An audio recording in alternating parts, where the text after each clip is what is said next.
Bienvenidos a una nueva entrega de su programa Entendiendo los Tiempos. Damos gracias a Dios por el privilegio que nos concede de poder llegar a ustedes nuevamente. La idea de tener enemigos puede ser aterradora e incómoda para muchas personas. Sin embargo, es importante entender que si somos seguidores de Cristo, es seguro que tenemos un enemigo sumamente poderoso y peligroso. Ese enemigo es el diablo y sus huestes de maldad. En este programa examinaremos la naturaleza de esos enemigos, o sea, quiénes son, cómo operan, cómo podemos prepararnos y protegernos contra su influencia negativa en nuestras vidas. Además, explicaremos cómo podemos enfrentar y vencer a estos enemigos conforme a lo que nos enseña la palabra de Dios.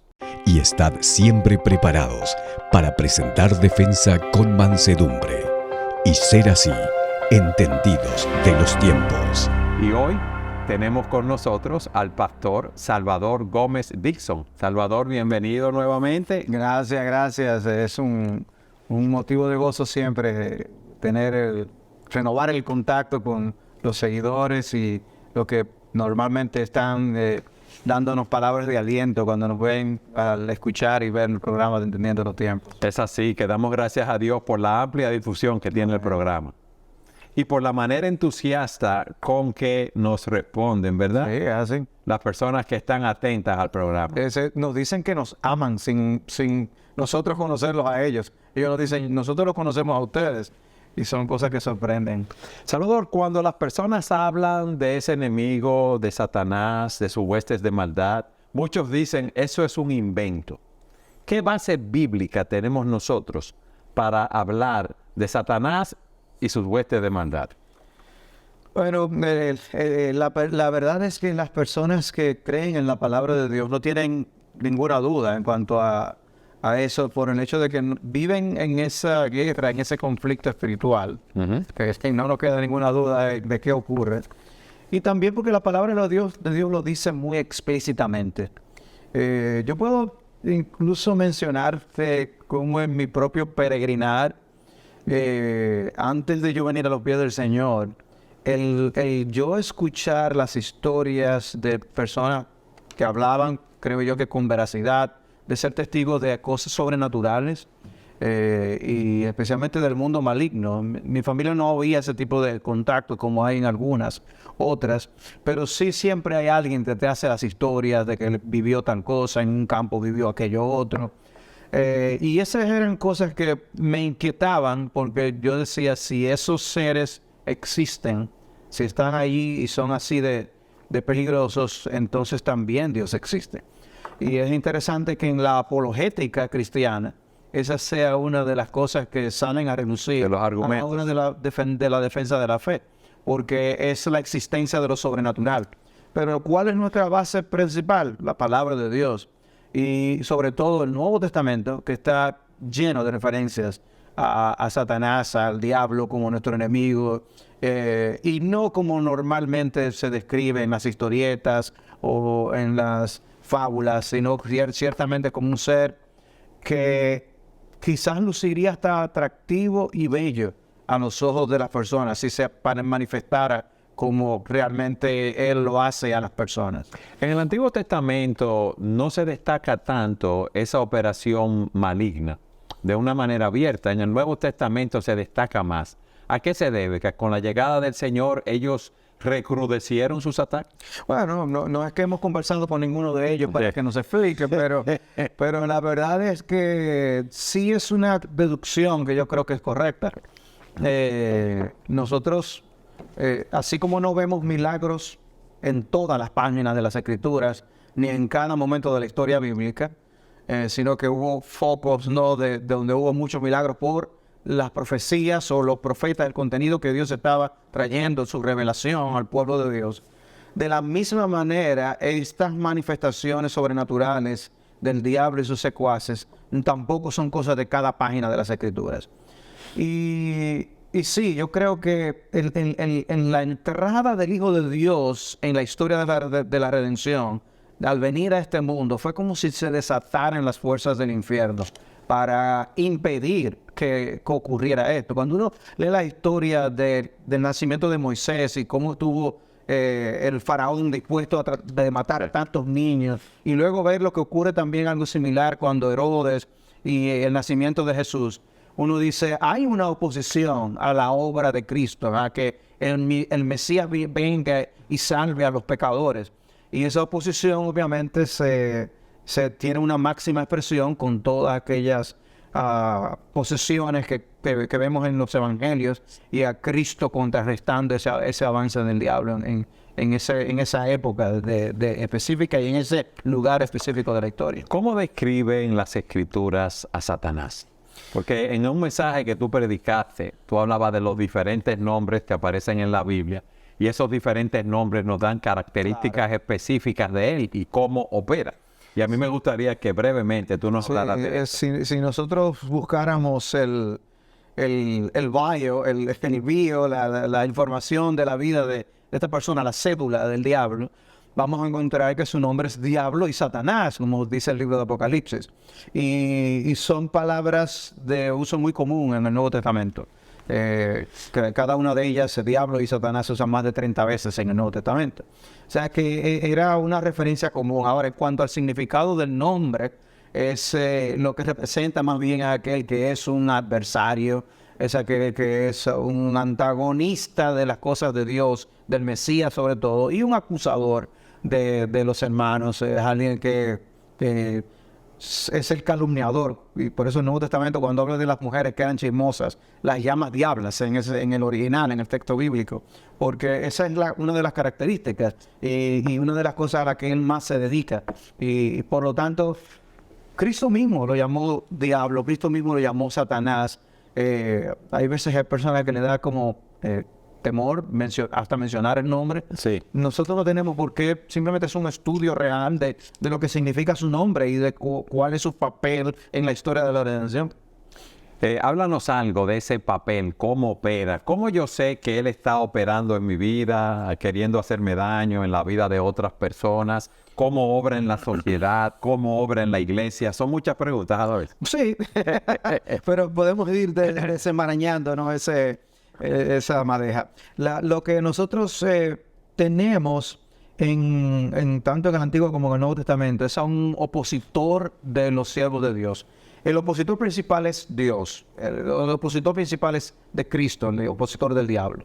Desde Génesis 3:15, con aquella promesa del Mesías, después del ataque que el diablo le hace a Eva en Génesis capítulo 3, y cómo Eva y Adán caen en pecado, lo que nosotros vemos son palabras de condenación de Dios, y parte de esa palabra de condenación es, vendrá un Mesías, vendrá el hijo de la mujer, que vendrá a aplastarte tu cabeza. O sea, que el Dios le da palabras de condenación, y en ese contexto dice, pero va a haber una enemistad entre tú y tu simiente, y la mujer y la simiente. Entonces, todo el resto de las Escrituras se trata de ese conflicto espiritual entre los hijos de Dios y los hijos de Satanás, que es una de las descripciones que se da de aquellos que no son creyentes. Todos nosotros nacemos como hombres naturales sin Cristo y en un estado en el que nuestra familia no es la de Dios, sino la del diablo, que es lo que Jesús mismo enseña en Juan capítulo 8. De manera que si uno lee la Biblia con ese concepto, uno va a comprender que ese conflicto va más allá de simplemente yo tener un deseo pecaminoso por un pecado aquí, un mal pensamiento allá. No, esto es algo cósmico, eso es algo que abarca toda la historia de la Biblia. Esto es algo que trata acerca de cómo el diablo no quiere que Jesús salve a los pecadores. El diablo no quiere que la iglesia de Jesucristo traiga gloria al nombre de Dios. Y el diablo quiere esclavizar a las naciones y a sus habitantes bajo sus garras para que hagan su voluntad. Tú has dicho que, o vemos en las Escrituras, que Satanás es el príncipe de este mundo.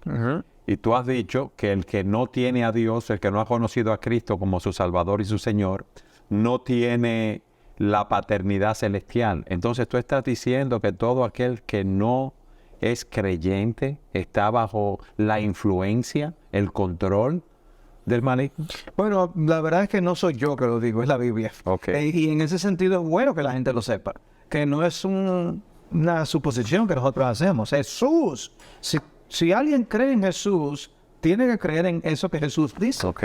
Y puede ser que la persona no se sienta esclava. Puede ser que una persona se sienta, pero yo hago lo que yo quiera. Pero es precisamente ahí donde entra el tipo de manejo astuto del diablo, que hace que las personas hagan lo que creen que es su libertad, pero no es más que una esclavitud al pecado, de la cual no pueden salir a no ser que la gracia de Dios les rescate y les salve. Cristo vino precisamente porque nosotros no podemos librarnos nosotros mismos de esa esclavitud. Pero hay personas que te dicen, yo soy una persona buena, yo no tengo problema con eso, yo cumplo la ley de Dios, yo me porto bien, yo cumplo con las leyes. Sino, así como hay un ejército donde hay personas que también son cocineros, Sí. uno dice, oye, pero que es muy bueno porque alimenta a las personas, pero es parte del ejército enemigo, independientemente de que a lo que se dedique sea a cocinar. Bueno, el diablo tiene gente que son religiosas en su ejército. Ok. El diablo tiene gente buena en su ejército. Él no usa un solo tipo de carnada para atrapar a las personas. Él es astuto y tiene miles de años de experiencia. Y en ese sentido nos conoce bien, conoce la naturaleza humana, estudia a sus víctimas. Nosotros no podemos imaginar al diablo siendo un enemigo estúpido. No, no, no. Es un ser inteligente. Es un ser, es un ángel caído, pero es ángel. Sí. Y los ángeles tienen sabiduría, los ángeles tienen conocimiento. En el caso del diablo, él perdió el aspecto positivo de ese conocimiento y lo usa para el mal. Y en ese aspecto, él va al que le apetece la moralidad, él le da moral. Pero al que le apetece el vicio, también se lo da. Porque a cada quien le va a dar su carnada. Y entonces ese aspecto nos introduce a algo peligroso del diablo, y es precisamente que es un ser mañoso y engañoso. El engañador. El llamado el engañador en las Escrituras, precisamente. Óyeme, si a ti te dicen que hay una persona que ha engañado a 10 clientes por ahí de lo que hace, ¿tú irías a comprarle algo? No. Bueno, pero nosotros sí vemos en las Escrituras cómo este ser mañoso y engañoso ha engañado, dice que engaña al mundo entero. El libro de Apocalipsis destaca que él es un engañador de todos los habitantes de la tierra y de las naciones. O sea que no es poca cosa. Pero eso es porque le vende lo que cada quien quiere oír, como tú has dicho. Sí, ¿no? Y él se disfraza como ángel de luz. O sea, él es mentiroso. Mentiroso desde el principio, dice. O sea, él es padre de mentiras. O sea, toda mentira que salga, él es el papá de ella. Cuando las personas son tentadas a decir una mentira para salir de un problema, no simplemente fue que salió de su mente y de su corazón de la persona. Es que el diablo también lo incita a que sea así. No lo vemos, pero él está presente en muchas, a través de sus demonios o él mismo, él está presente en muchas de estas cosas que incitan a los hombres a hacer. Y nosotros no podemos descuidarnos sabiendo que es tan peligroso, tan mentiroso, tan engañador. Porque eso nos expone al peligro. Si no nos cuidamos, fácilmente nos va a poner una trampa, nos va a poner algo, una bomba espiritual para que nosotros caigamos. Tú has dicho que es un enemigo peligroso, engañador. Es un enemigo que nos tiene esclavos en nuestra naturaleza pecaminosa desde que nacemos. Y es malo. Malo. ¿A qué me refiero con eso? Que yo creo que a veces nosotros evaluamos si algo es bueno de hacer o conveniente de hacer, si me gusta y yo no afecto a nadie más. Ujú. O sea, pero a veces el diablo nos vende sus medicinas y nos pone la letrica de que tiene todos los efectos secundarios y las consecuencias bien chiquiticas. Y el diablo es así. El diablo no nos va a decir a dónde nos lleva eso a lo que nos está tentando. Ok. Y entonces lo que va a ocurrir es que va a destruir familias, va a destruir reputaciones, va a hacernos herir a otras personas, nos va a hacer egoístas, nos va a llevar a tomar decisiones de las que nosotros pensamos que el asunto se quedó ahí. Y Sí. resulta que no. Tiene sus consecuencias. Tiene consecuencias y a veces de la vida entera. Sí, el uso de drogas, el sexo ilícito, pueden venir enfermedades, puede venir un deterioro de la salud. Y la persona en el momento que está disfrutando de esos placeres, no se da cuenta de las consecuencias que puede tener hogares destruidos. Una infidelidad, un asunto de droga. O sea, no vemos a veces a esas personas llorar en saber que van a tener 20, 30 y algunos a cadena perpetua en otros países por un arranque de Mira, ira, que matan a una persona. por una ansias de poseer cosas que no le convienen. Sí. ¿Y por qué lo lamentan? ¿Por qué lo lloran ahora? Porque están viendo las consecuencias de lo que hicieron. Como a un asunto de un momento, de un instante, les lleva a tener 30 años en la cárcel. El diablo no nos va a decir, mira, yo quiero hacerte daño.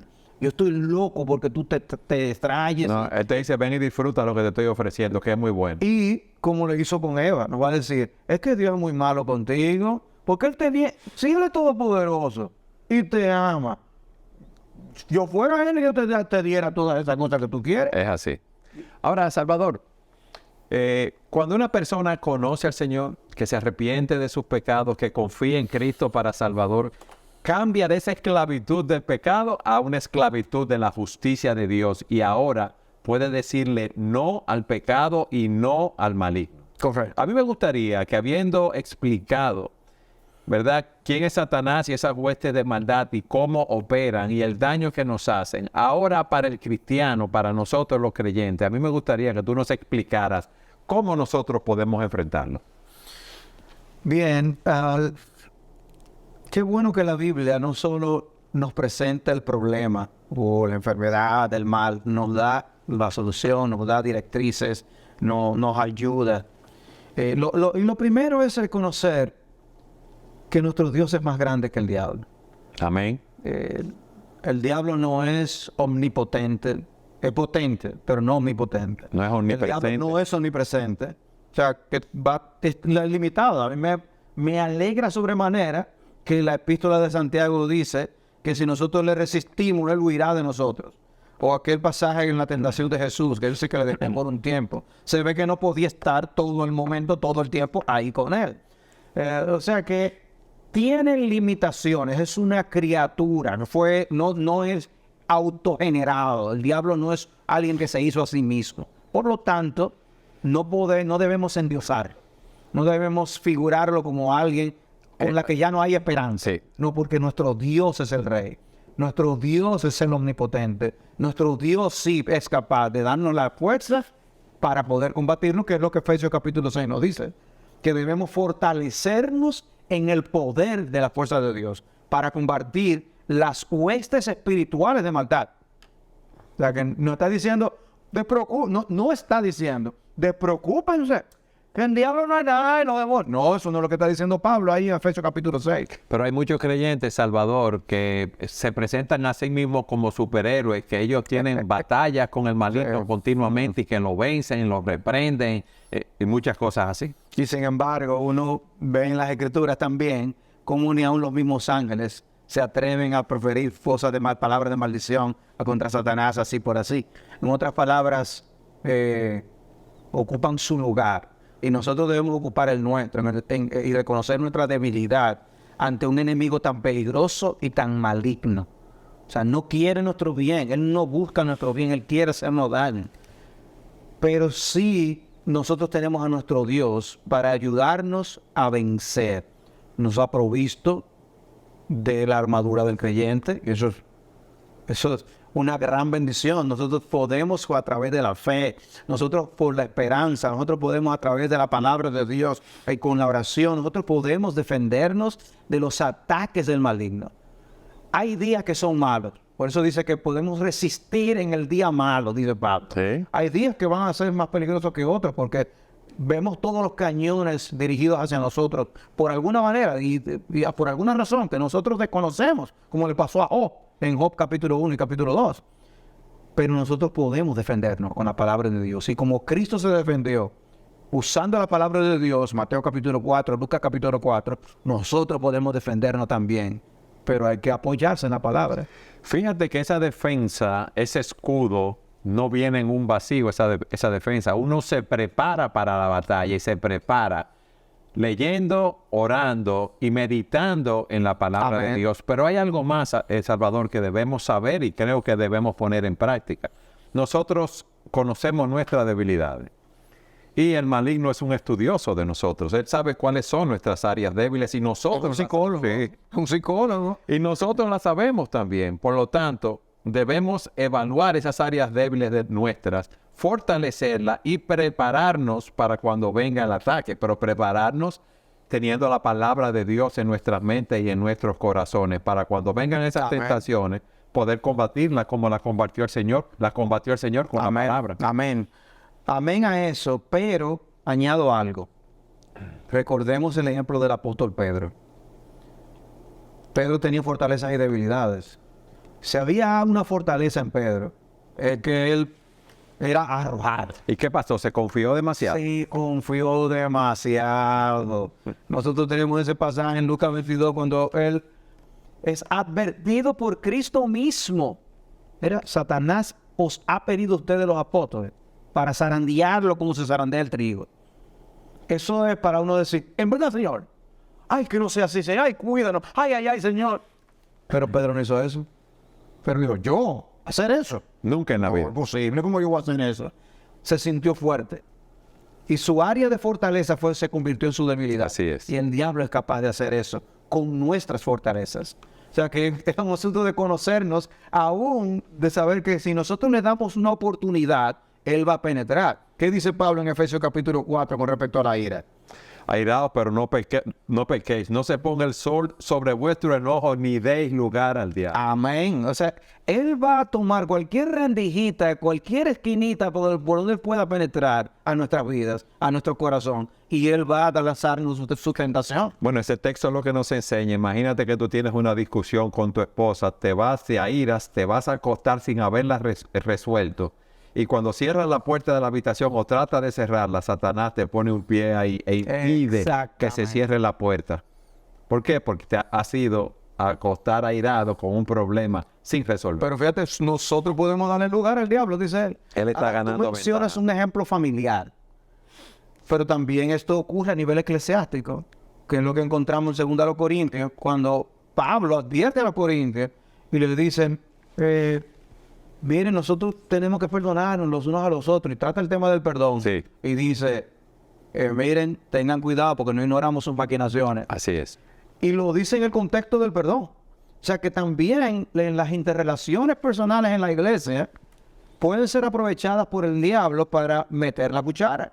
Y él aprovecha la amargura de corazón, aprovecha los resentimientos para también penetrar. Y tiene artimañas. Él acecha. Otro texto. Él es como un león rugiente que busca a quien devorar. Yo no sé si tú has estado al lado de un león y has visto el tamaño que tiene ese animal. Enorme. Y cuando ataca Que la despiadado. Biblia usa ese ejemplo para decir cómo es el diablo. Y que acecha, dice, está acechando. Cuando brinca, uno no se da cuenta. Las muchas historias que hay de los pumas en un lugar, una persona va caminando, corriendo, y el animal le salta encima. Así es el diablo. Nosotros creemos que estamos bien, que estamos seguros, estamos cantando, estamos en la iglesia. Y el diablo lanza sus garras y puede atraparnos. ¿Para qué el apóstol Pedro nos da esa advertencia en 1 de Pedro 5:8? No es para que nos cuidemos. Sí. Pero él lo vivió en carne propia. Cristo le advirtió, no hizo caso, cayó, y ahora le escribe a los hermanos, tengan cuidado porque no le pase lo que me pasó a mí. Es así. Tenemos que andar de manera circunspecta por eso.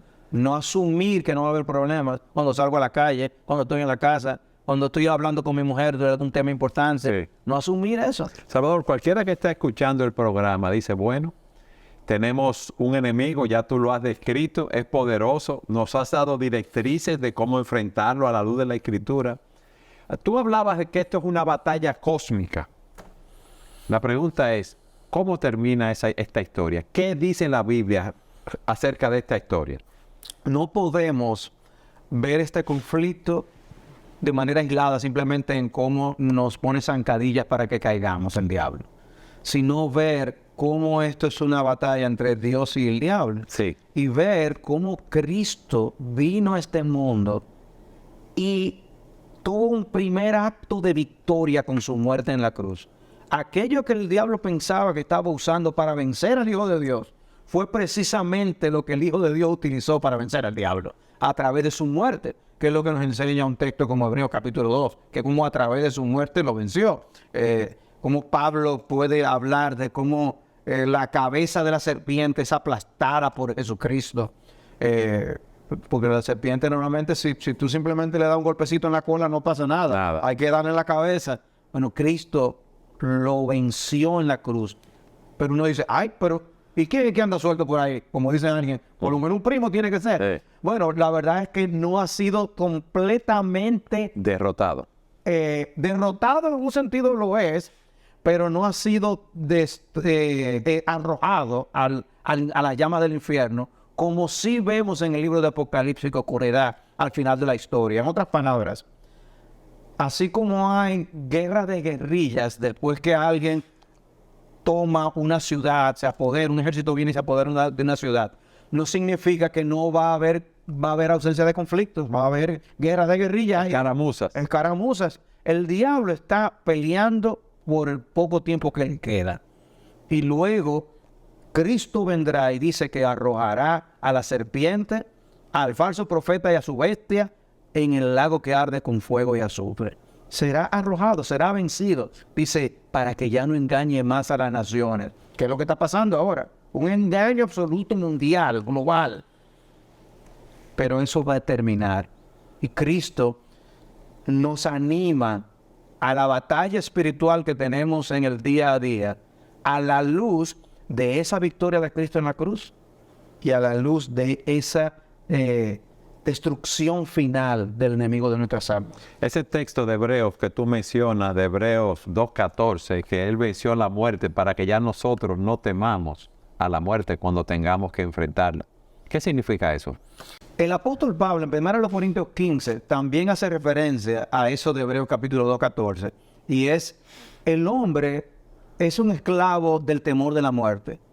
Con la muerte de Cristo y su resurrección, al vencer la muerte, nosotros podemos ver victoria después de la muerte. No es que no vamos a morir, Es que moriremos. tenemos una esperanza. Es que hay una esperanza. La muerte no será lo último que nos sucederá. Resucitaremos con Cristo y nos levantaremos. En otras palabras, como dice Pablo, el aguijón de la muerte le ha sido quitado. Esa ponzoña con la que hace que ¿Nos atemorizaba? tuviéramos presa de ese temor, podamos ser libres ahora en Cristo, en ese sentido. Y por eso uno ve a los hijos de Dios que pueden morir en paz, porque ya no tienen ese ataque de conciencia que les diga, ay, ¿qué va a pasar conmigo?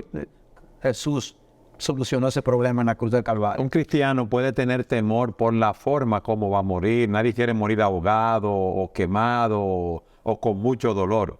Pero sí tenemos una esperanza que el día que cerremos nuestros ojos, lo abriremos en la presencia de Dios y disfrutaremos de Él para siempre, gracias Amén. a la obra que Cristo hizo a nuestro favor. Algo que el diablo no nos puede robar. El diablo puede hacernos caer. El diablo nos va a tentar. Él va a ser insistente. Pero el diablo no nos puede quitar a Jesucristo. Es como Amén. dice Pablo en Romanos capítulo 8. No hay huestes de maldad, ni ángeles, ni principados que nos puedan separar del amor de Cristo. Es maravilloso tener esta esperanza. Lo que ya Cristo compró para nosotros en la cruz del Calvario, eso es una realidad y por eso debemos vivir a la luz de esa realidad. Y por eso es que muchos dicen que debemos predicarnos el Evangelio cada día. Exacto. La obra de Cristo, su encarnación, su vida de perfecta obediencia, su muerte en la cruz, su resurrección y su ascensión. Amén. Continuamente tenemos que estar meditando en estas cosas. Amén. Por último, Salvador, eso fue una victoria pasada de Cristo en la cruz. ¿Cuál es la victoria futura que nosotros tendremos? Bueno, la victoria futura es que el Hijo del Hombre vendrá. Amén. El Hijo del Hombre aparecerá y dice que todavía nosotros no vemos que todo le haya sido sometido. Por eso el diablo anda suelto, haciendo lo que está haciendo. Así es. Pero el día viene cuando todo será sometido bajo sus pies. Y esa victoria de Cristo es nuestra victoria. Y por eso Apocalipsis menciona tanto que nosotros somos vencedores con Él. Y de manera que el asunto es, ¿de qué equipo tú quieres ser? ¿Del equipo de Satanás o del equipo de Jesús? Porque el de Jesús es el que gana. Y como dice por ahí, el que gana es el que goza. Es así, senador. A mí me gustaría terminar este programa leyendo Romanos capítulo 8, ese versículo que tú has citado ahora de Romanos 8, sería del 35, porque es glorioso ver la esperanza que nosotros tenemos. ¿Quién nos separará del amor de Cristo? ¿Tribulación o angustia o persecución o hambre o desnudez o peligro o espada? Tan como está escrito, por causa tuya somos puestos a muerte todo el día, somos considerados como ovejas para el matadero.